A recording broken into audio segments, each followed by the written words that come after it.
Oke, selanjutnya soal nomor 2 ya. Dikatakan bahwa mekanisme pasar dapat mengalokasikan faktor-faktor produksi dengan cukup efisien dan dapat mendorong perkembangan ekonomi disebabkan kebaikan-kebaikan di bawah ini kecuali. Nah, berarti kalau ada kata kecuali adalah kita mencari jawaban yang salah seperti itu. Nah, di kunci jawaban itu jawaban yang E itu yang menjadi jawaban yang benar atau berarti A sampai D itu memang benar bahwa A sampai D adalah kebaikan-kebaikan dari mekanisme pasar seperti itu yang dapat mengalokasikan faktor-faktor produksi dengan cukup efisien, sedangkan opsi E itu adalah opsi yang salah. Nah, maka yang menjadi clue dari soal ini adalah kata mekanisme pasar. Nah, mekanisme pasar itu bicara tentang bagaimana pasar itu beroperasi. Dan itu terjadi pada pasar persaingan sempurna ya. Ketika pemerintah itu tidak melakukan intervensi. Jadi pasar bergerak sesuai dengan mekanismenya seperti itu. Nah, berarti kita harus membuktikan bahwa A sampai D itu jawabannya benar, sedangkan opsi E itu salah. Seperti itu. Nah, karena mekanisme pasar itu berkaitan dengan pasar persaingan sempurna, kita tahu bahwa pasar persaingan sempurna juga bisa diintervensi oleh pemerintah, tetapi intinya kita harus mencari mana yang merupakan karakteristik dari pasar persaingan sempurna, kondisi ideal di mana tidak ada intervensi, atau persaingannya itu bukan tidak sempurna. Kan kalau tidak sempurna itu berarti ada hal-hal yang mekanisme pasar itu tidak berjalan, menyebabkan salah satu pihak itu diuntungkan, baik itu konsumen maupun produsen kan. Nah, pertama kita gali dulu opsi A ya. Apakah opsi A ini benar-benar karakteristik dari pasar persaingan sempurna ya? Dikatakan bahwa di opsi A, pasar dapat memberikan informasi tentang harga barang dan besarnya permintaan terhadap barang tersebut. Apakah opsi A ini merupakan karakteristik dari pasar persaingan sempurna? Jawabannya betul, bahwa opsi A itu karakteristik dari pasar persaingan sempurna. Mengapa demikian?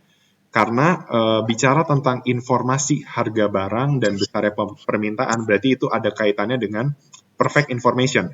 Nah, perfect information merupakan salah satu karakteristik dari pasar persaingan sempurna. Jadi pada pasar persaingan sempurna, baik konsumen maupun produsen mereka mempunyai informasi yang sempurna. Jadi konsumen bisa tahu mana masing-masing pasar itu menjual barang seperti apa, kualitasnya seperti apa, harganya berapa, sehingga mereka bisa memilih atau membeli barang yang paling tepat sesuai dengan yang menghasilkan kepuasan paling besar. Begitu pula produsen, mereka punya akses untuk membeli input barang dengan harga yang paling murah dan kualitas yang paling bagus, karena mereka punya informasi yang sempurna.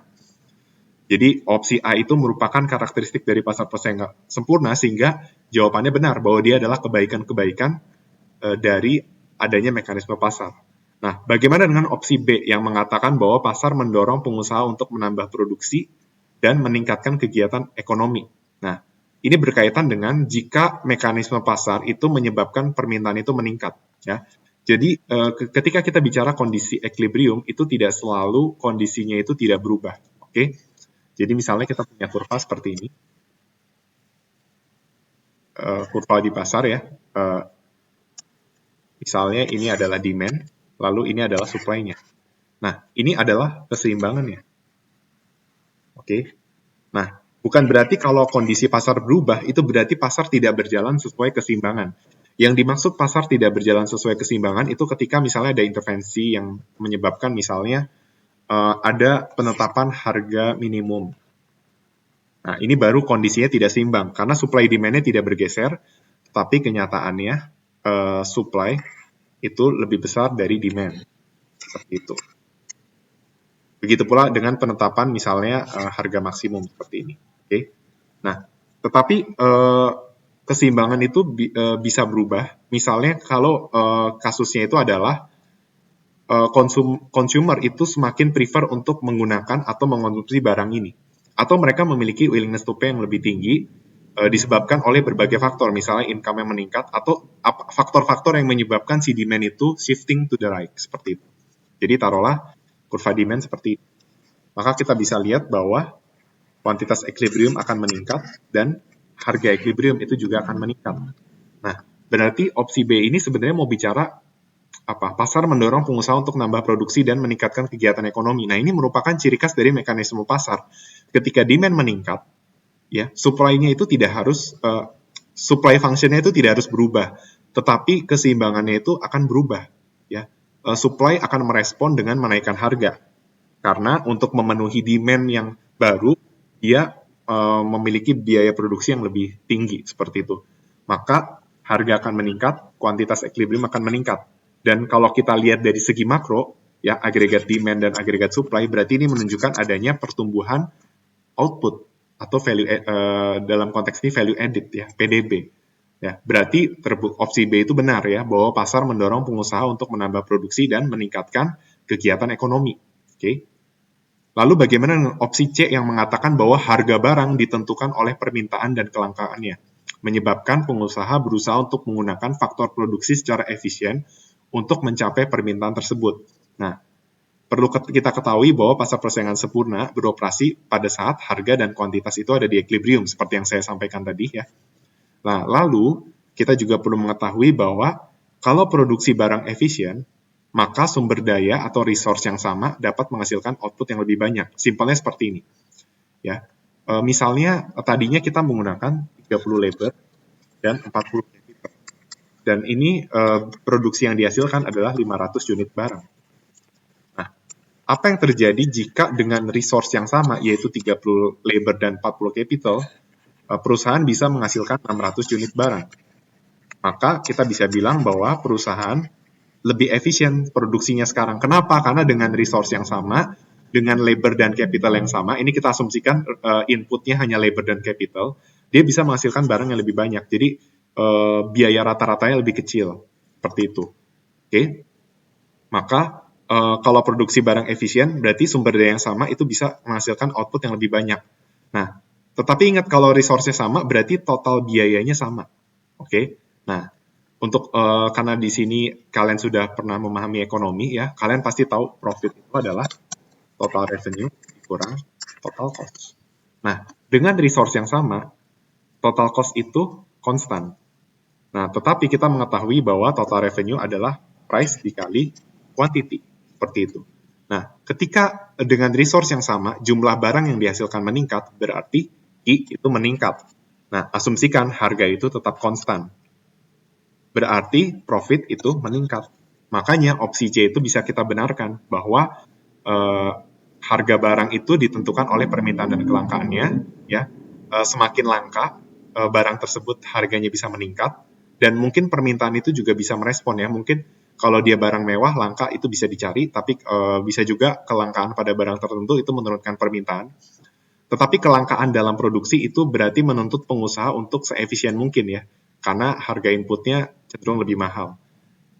Tetapi kalau secara efisien permintaan itu bisa tercapai ya. Misalnya equilibrium yang baru itu adalah 600 unit barang. Sedangkan equilibrium mula-mula 500 unit barang. Kalau pakai resource yang lama, dia cuma bisa mencapai 500 unit barang. Tetapi ketika resource yang sama bisa lebih efisien, dia bisa menghasilkan 600 unit barang dan itu memenuhi permintaan konsumen yang baru. Seperti itu. Maka opsi C bisa kita benarkan bahwa kalau pengusaha berusaha untuk menggunakan faktor produksi secara efisien, maka bisa mencapai permintaan yang mengalami peningkatan. Oke. Nah, jadi opsi A, B, dan C itu benar. Lalu bagaimana dengan opsi D? Opsi D dikatakan bahwa pengusaha memiliki kebebasan untuk menjual faktor produksi yang dimilikinya kepada perusahaan yang paling menguntungkan. Nah, lagi-lagi ini adalah asumsi perfect information. Karena tidak ada barrier atau tidak ada halangan dalam pasar persaingan sempurna, dan di pasar persaingan sempurna itu informasi itu perfect information, maka pengusaha bisa bebas untuk jual faktor produksi ke siapapun yang paling menguntungkan. Berbeda dengan pasar persaingan tidak sempurna di mana informasi itu tidak sempurna dan ada berbagai barrier yang menyebabkan hanya kelompok produsen tertentu yang lebih diuntungkan, seperti itu. Nah, berarti kalau kita sudah memastikan bahwa ABCD itu merupakan jawaban yang benar, atau bisa dibilang bahwa ABCD itu menunjukkan mekanisme pasar yang menguntungkan, berarti kita harus membuktikan juga bahwa opsi E itu benar-benar salah. Ya, opsi E itu mengatakan bahwa mendorong adanya perusahaan yang menguasai pasar dan berperan besar dalam menentukan harga, jenis, dan jumlah barang yang akan ditawarkan.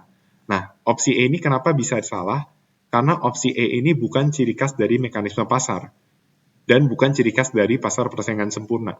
Ya, ketika perusahaan itu didorong untuk menguasai pasar, itu berarti dia tidak lagi sesuai dengan pasar persaingan sempurna, melainkan pasar persaingan tidak sempurna, misalnya seperti oligopoli, di mana mereka memiliki kekuatan untuk menentukan harga, jenis, dan jumlah barang yang ditawarkan.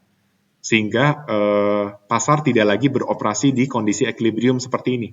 Ya, di mana kita juga tahu bahwa kondisi equilibrium seperti ini itu saat harga sama dengan marginal cost. Dan secara bersamaan, profit maximization, MR sama dengan MC, itu tercapai. Tetapi pada pasar persaingan tidak sempurna, ini nggak akan tercapai lagi. Ya. MRMC-nya tercapai, ya, di mana ketika MR sama dengan MC itu tidak ada additional profit, berarti profitnya sudah yang paling maksimum. Dengan ini kita asumsikan second order condition dari fungsi profit kurang dari 0 ya, makanya MR sama dengan MC itu memaksimumkan profit. Ya. Tetapi ingat, karena ada perusahaan yang mendominasi atau menentukan harga, P sama dengan MC, ini kan merupakan tanda bahwa dia adalah price taker. Nah, di pasar persaingan tidak sempurna ini tidak tercapai nih, P sama dengan MC. Ya. Itulah sebabnya mengapa E itu opsinya salah. Ya. Opsi E itu bukan kebaikan-kebaikan dari mekanisme pasar yang mengalokasikan faktor-faktor produksi dengan cukup efisien. Kita tahu bahwa pasar persaingan tidak sempurna, produksinya itu tidak efisien. Kenapa? Karena produksinya tidak di harga sama dengan marginal cost. Kita tahu bahwa harga sama dengan marginal cost merupakan level produksi yang paling efisien, sehingga jawaban E itu valid, adalah jawaban yang benar dari soal ini, di mana itu adalah bukan kebaikan dari mekanisme pasar yang mengalokasikan faktor-faktor produksi dengan cukup efisien. Oke, sekian dari penjelasan saya. Terima kasih atas perhatiannya.